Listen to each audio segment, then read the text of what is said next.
mba fantatrao ve fa harena ny fahalalana mba fantatrao ve fa harena ny fahalalana mba fantatrao ve fa harena ny fahalalana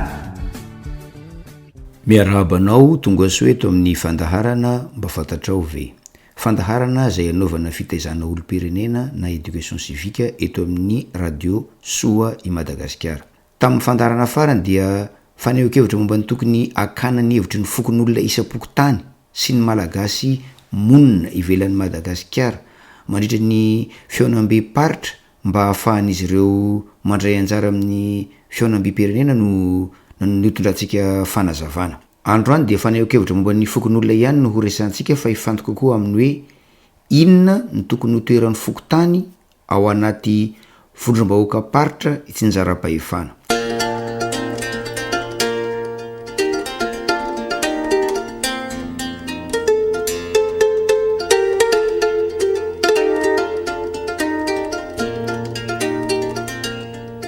Ny lalam-panorenana andininy faha 2020 tapany faharoa dia milaza fa ny tompona andraikitra ao amin'ny fokotany dia mandray anjara amin'ny famolavolana ny fandaharan'asa momba ny fampandrosoana ny commune ao aminy.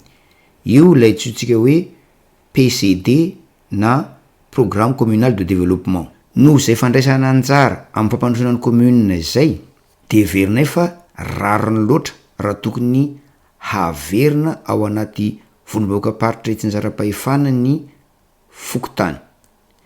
Zany dia mitaky fanovana ny lampanorenana andininy faha 370 tapany voalohany izay milaza fa ny commune, ny faritra ary ny faritany ny vondrom-bahoaka paritra itsinjaram-pahefana eto amin'ny repoblika. Mba hialana amin'ny fampiasana teny vahiny no agasiana ilazana ny commune satria sika dia manana voambolana hoe firaisana na firaisam-pokotany zay efa nampiasana ilazana ny commune. Dia toy izay koa ny district zay fantandrehetra amin'ny hoe fivondronana na fivondronam-pokotany sy ny fampiasana ny voambolana hoe repoblika zay voambolana nampiasaina taorian'ny fanjanahantany ka tokony hosoloina hoe firenena.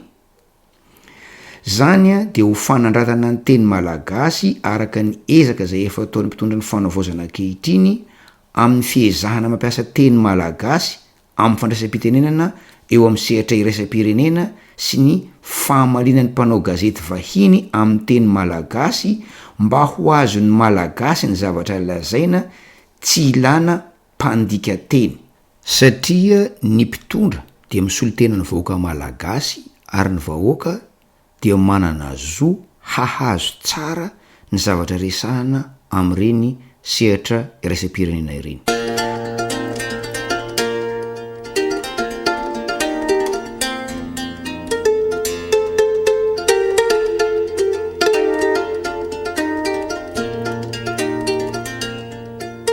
Toy izao no fanovana ny lampanorenana andininy faha 370 tapany voalohany. Ny fokotany, ny firaisana, ny faritra ary ny faritany no vondrom-bahoaka paritra itsinjaram-pahefana eto amin'ny firenena. Ny antony tokony hamerenana ny fokotany ao anatin'ny vondrom-bahoaka paritra itsinjaram-pahefana dia mba ho fanajana ny fifidianana ifotony sy hisorohana ny fanendren'ny chef district ny chef fokotany sy ny lefiny araky ny fanazavana zay efa natao teto ihany satria sarotra ho an'ny chef district no hahafehin'ny fokotany rehetra ao anaty farim-piadidiny izay matetika dia midadasika ka tsy ho voafehiny avokoa. Noho izany dia ilaina ihany koa ny fanovana ny andininy faha 5 tapany voalohany amin'ny didim-panjakana laharana 9 tsipika 9 mametra ny fandaminana ny fiasa ary ny andraikitry ny fokotany zay milaza fa ny chef fokotany sy ny lefiny dia tendrena amin'ny alalan'ny didim-pitondran'ny chef district aorian'ny fifidianana azy ireo mitokana. Marihana fa ho an'ny commune Antanandehibe na Antananarivo manokana dia ny préfet-ny polisy no manendra ny chef fokotany sy ny lefiny amin'ny alalan'ny didim-pitondrana.